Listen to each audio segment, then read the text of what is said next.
ಪುನೀತ್ ರಾಜ್ಕುಮಾರ್ ಸರ್ನ ತುಂಬ ಮಿಸ್ ಮಾಡ್ಕೊತೀವಿ.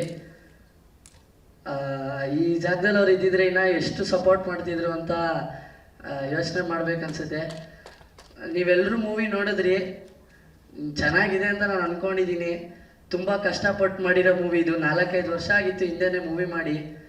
ನಾನಂತರೂ ಈ ಡೈರೆಕ್ಟರ್ ಸರ್ಗೆ ಎಲ್ಲರಿಗೂ ತುಂಬ ಹಿಂಸೆ ಕೊಟ್ಬಿಟ್ಟಿದೆ. ತುಂಬ ಖುಷಿ ಆಗ್ತಿದೆ. ಮೂವಿ 4ನೇ ತಾರೀಕು ರಿಲೀಸ್ ಆಗ್ತಿದೆ ಅಂತ. ಎಲ್ಲರೂ ನೋಡಿ ಸಪೋರ್ಟ್ ಮಾಡಿ ಅಂತ ಕೇಳ್ಕೊತೀನಿ. ಧನ್ಯವಾದಗಳು. ಎಲ್ಲ ಪ್ರೋತ್ಸಾಹಿಸಬೇಕು. ಒಂದು ಮಕ್ಕಳ ಚಿತ್ರ ಅಂತ ನಮ್ಮ ಮಹೇಶ್ ಅವರು ಬಂದು ಹೇಳಿದಾಗ ಸಬ್ಜೆಕ್ಟ್ ಭಾಳ ಚೆನ್ನಾಗಿತ್ತು, ಸರಿ ಮಾಡೋಣ ಅಂತ ಹೇಳಿದ್ರು. ಪ್ಲಸ್ ನಮ್ಮ ರುಕ್ಕೋಜಿ ಅವರು, ಅವ್ರದ್ದು ಇದರಲ್ಲಿ ತುಂಬ ರೋಲ್ ಇದೆ, ಮೇಯ್ನ್ ಅವರೇ. ಎಲ್ಲರೂ ಪ್ರೋತ್ಸಾಹಿಸಬೇಕು ಅಂತ ಕೇಳ್ತೀನಿ. ಮೀಡಿಯಾದವ್ರಿಗೆ ಎಲ್ಲರೂ ಪ್ರೋತ್ಸಾಹಿಸಿ ಆಶೀರ್ವದಿಸಿ. Thank you. ಮಕ್ಕಳ ಸಿನಿಮಾ ಮಾಡೋಣ ಅಂತ ಹೇಳಿದ್ರು. ಆಯ್ತು, ನೀವು ಹೇಳಿದ್ರೆ ಏನು ಬೇಕಾದ್ರೂ ಮಾಡೋಣ ಅಂತೇಳಿ ನಾನು ಇದಕ್ಕೆ ಪ್ರಸ್ತಾವ ಕೊಟ್ಟೆ. ನನಗೆ ಸಿನಿಮಾ ಬಗ್ಗೆ ಅಷ್ಟೇನು ಗೊತ್ತಿಲ್ಲ. ರಾಜಗೋಪಾಲ್ ಏನು ಹೇಳ್ತಾರೆ ಅದು ನಾನು ಮಾಡೋಕ್ಕೆ ಸಿದ್ಧ ಅಂತ ಮಾಡಿದ್ದೀನಿ. ಚಿತ್ರ ನೋಡಿದ್ದೀರಲ್ಲ ನೀವು, ಸೊ ಏನು ಅನಿಸ್ತಿದೆ ನಿಮಗೆ? ಚೆನ್ನಾಗಿದೆಯಾ? ಸೊ ನನ್ನ ಪಾತ್ರ ಬಂದು ಇದರಲ್ಲಿ paper agent.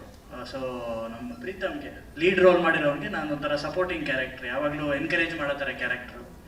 So first time actually Mahesh ಅವ್ರು ಬಂದು ನಮ್ಮ ಮನೆಗೆ ಈ ಸ್ಟೋರಿಯೆಲ್ಲ ಎಕ್ಸ್ಪ್ಲೈನ್ ಮಾಡಿದ್ರು. ಸೊ ಅದೇ ನಿಮ್ಮ ಪಾತ್ರ ಹಿಂಗಿರುತ್ತೆ ಅಂತಲ್ಲ. ಸೊ ನನಗೂ ಇಷ್ಟ ಆಯಿತು.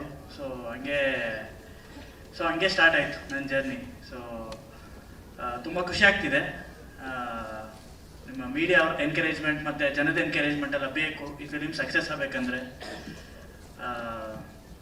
ಸೊ ಇಷ್ಟು ಹೇಳಿ ನನ್ನ ಮಾತನ್ನ ಮುಗಿಸೋಕ್ಕೆ ಇಷ್ಟಪಡ್ತೀನಿ. Thank you. ಸ್ವಾದಿಷ್ಟತೆಯ ಸ್ವಾದ, ತಾಜಾತನದ ಆಹ್ಲಾದ, ಉತ್ತಮ ಆರೋಗ್ಯ ಮತ್ತು ಹೆಚ್ಚಿನ ರೋಗ ನಿರೋಧಕ ಶಕ್ತಿಯ ವೃದ್ಧಿಗೆ ಈಗ ನಿಮಗೆ ಸಿಗುತ್ತಿದೆ ಉತ್ತಮ ಗುಣಮಟ್ಟದ ಪೌಷ್ಟಿಕಾಂಶ. Shri Vaidik millet health mix. ಇದು ಸಿರಿಧಾನ್ಯಗಳ ಸಂಪತ್ತು.